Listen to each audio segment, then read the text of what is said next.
నమస్తే అండి, welcome to Praveen tech tips. ఇవాళ వీడియో వచ్చేసరికి అయితే ఏంటి వాళ్ళది Ryzen 5 5500 ప్రాసెసర్ ఏదైతే ఉందో ఇప్పుడు చాలా మంచి ప్రాసెసర్ ఎందుకైంది, అసలు ఈ ప్రాసెసర్ ఎందుకు మంచిగా ఉంది, ఇప్పుడు ఎందుకు కొనాలనే దాని మీద ఈ వీడియోలో డీటెయిల్ ఎక్స్ప్లెనేషన్ చేస్తున్నా. చిన్న రిక్వెస్ట్ ఏంటంటే ఛానల్ సబ్స్క్రైబ్ చేసుకొని లేటెస్ట్ అప్డేట్స్ కోసం.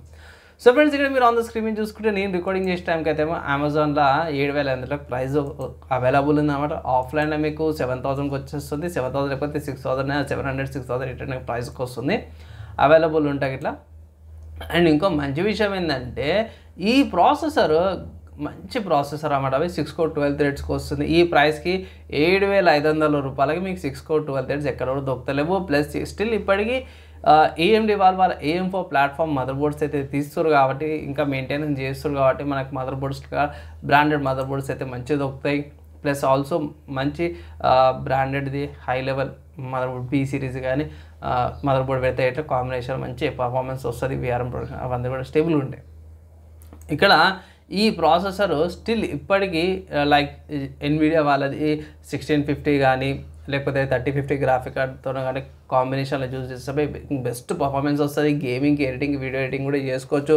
యూట్యూబ్ ఛానల్లో ఏమైనా చేయాలనుకుంటే ఇట్లా వీడియోస్ అప్లోడ్ చేయాలా, వీడియోస్ ఎడిటింగ్ చేయాలన్నా సరే కూడా అవి మీరు చేయొచ్చు అనమాట.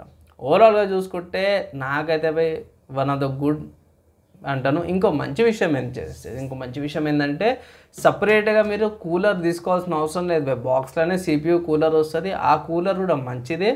ఆ కూలర్ సరిపోతుంది టెంపరేచర్ కంట్రోల్ చేసుకోవడానికి. మీరు ఎక్స్ట్రీమ్ లెవెల్లో కావాలనుకుంటే అప్పుడు మీరు చూసుకోవచ్చు, కానీ ప్రస్తుతానికి మాత్రం బాక్స్ వచ్చే కూలర్ అయితే మీకు సరిపోతుంది, మంచిగా ఉంటుంది.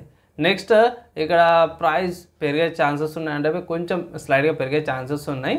అండ్ ఇంకో విషయం ఏంటంటే దీనికి అప్గ్రేడెడ్ వర్షన్ కూడా ఉంది. Like Ryzen 5 5500 GT variant something ఏదో రిలీజ్ అయింది.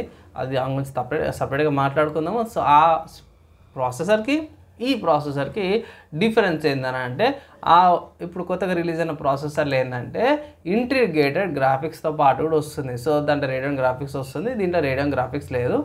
సో అది తీసుకోవాలా ఇది తీసుకోవాలంటే దానికి దీనికి దగ్గర ఒక 3,000 రూపాయలు తేడా వస్తుంది.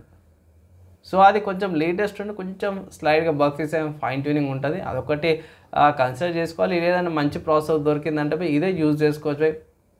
ఎట్లయినా గేమింగ్ ఆడేటోళ్ళకి, ఎడిటింగ్ చేసేటోళ్ళకి కంపల్సరీ సపరేట్ గ్రాఫిక్ కార్డ్ కావాల్సిందే.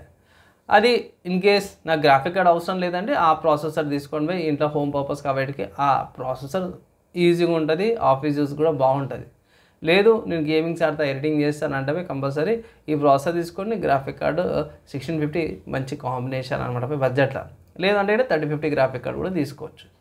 సో ఇదనమాట మీకు నచ్చింది, మంచిగా అనిపించింది అంటే ఇట్లా ఇన్ఫర్మేషను ఒక లైక్ అండ్ షేర్ అయితే చేయండి. ఈ వీడియోకి అయితే నెక్స్ట్ వీడియోలో కలుసుకుందాం.